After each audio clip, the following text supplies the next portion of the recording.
Iya, gimana? Gus, Ah. ini kemarin rame nih, sampai sekarang masih rame nih, Gus. Ya, apa itu? Terkait masalah Kiai Said Agil Sirot. Oh, salah satu guru bangsa kita. Kenapa dengan beliau?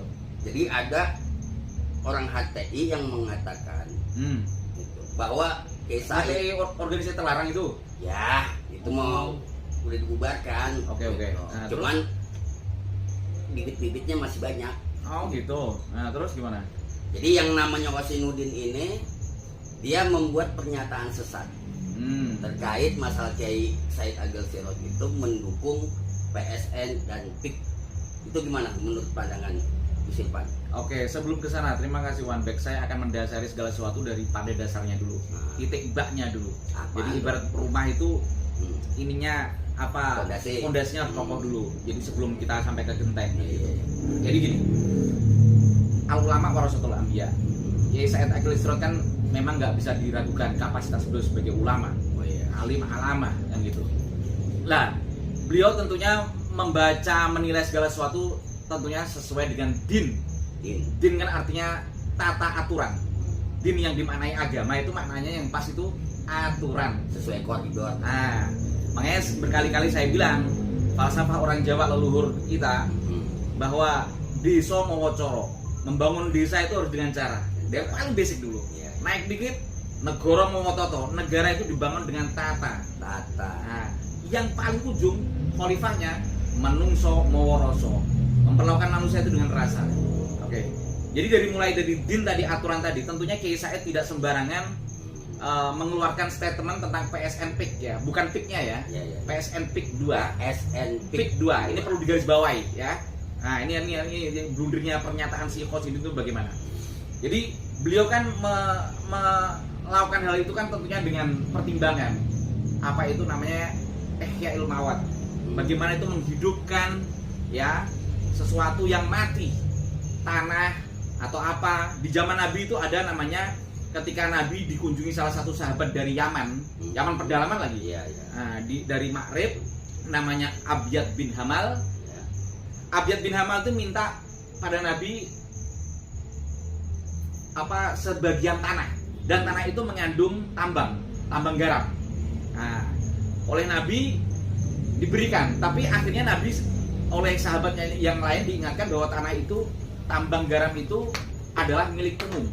Maka oleh Nabi keputusan memberikan pada sahabat Nabi yang namanya Abyad bin Hamal tadi dianulir, ditarik, karena itu adalah punyaan Negara. kepentingan publik atau negara ya. Jadi Nabi itu kok tentang keputusan Nabi bahwa tanah itu milik negara itu udah dilakukan zaman Nabi. Sudah ada. PSN PIK ini kan tanahnya negara. Nah, kembali tadi Kiai Said tentang ihya mawat tadi, menghidupkan sesuatu yang mati atau pernah digarap tapi terlantar sekian lama.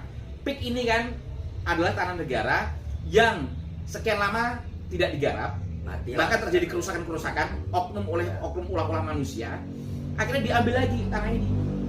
Ya, tanah ini punya negara, nah, diambil alih ke diambil negara. negara untuk kemakmuran rakyat kan ke depannya. Sebelum saya untuk kemakmuran rakyat kan apa sih PSN begitu? Kiai Said itu dolim jika ada negara membiarkan ya kekayaan negara itu dibiarkan. Negara kan fungsinya untuk mengurus sumber daya alam ya. Itu kan karena tugas negara. Makanya kayak ini dolim jika dibiarkan nganggur, terlantar, apalagi terjadi kerusakan lingkungan, abrasi segala macam, mangrove semakin sedikit. Bahkan ketika saya dengan beberapa kiai di bawah pimpinan Gus Rofi ke sana, itu mangrove-nya tinggal beberapa gelintir aja. Nah kalau dibiarkan nggak ada daya tahan, Berarti mangrove sudah terjadi kerusakan. kerusakan. Disitulah hadirnya pemerintah dalam hal ini mempercayakan pada perusahaan PIK, dalam hal ini swasta, yang PIK sendiri sanggup mengeluarkan dana sebanyak kurang lebih 40 triliun. Itu bukan dana dari pemerintah, bukan dana dari negara, dibiayai oleh PIK. Dan secara hitung-hitungan kalau ngikuti prospek bisnis itu nggak menguntungkan. Karena apa? Contoh pengembang rumah, jika sudah diiklankan aja udah mendatangkan calon pembeli, udah ada, dan itu uang bisa diputar lagi. Lah ini kan 15 tahun duit akan kembali. Ini tidak menguntungkan. Pak Aguan di sinilah tujuan Pak Aguan ini kebaikan Pak Aguan. Kalau ini masih dipersalahkan dan Kiai Said melihat itu sebagai kebaikan, apa yang jadi masalah? What's problem gitu? Jadi PSN PIK ini murni dikelola oleh swasta. Murni dikelola swasta, tapi ini punya proyeknya negara. Dan kemarin juga dengan Gus Rofiq Mukhlis saya, salah satu meninjau namanya Menara Syariah. Menara Syariah itu yang paling atas itu termasuk di dalamnya ada masjid besar, nggak ditaruh di basement, ditaruh di atas. Masjid Al Khairiyah apa itu yang ditandatangani oleh mantan ketua umum MUI Pusat.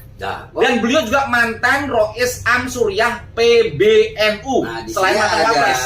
Ada ini dong. Selain Wapres setuju kita. Kontradiksi.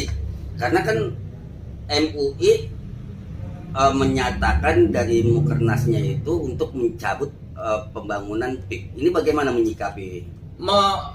Mencabut tentang keputusan PSNP. Iya. Nah, kembali ke Khosinuddin dulu ya. Jadi omongan yang tadi saya sampaikan itu nggak level lah seorang Khosinuddin tadi memberi berita-berita hoax ini. Apalagi ada MUI seperti itu, semakin digorenglah ini sampai mempengaruhi pola pikir elit-elit negeri ini, sebagian elit-elit negeri ini, ya. Sampai di dalamnya ada MUI juga. Nah, ini sebetulnya MUI itu mewakili siapa sih? Makanya membingungkan MUI ini.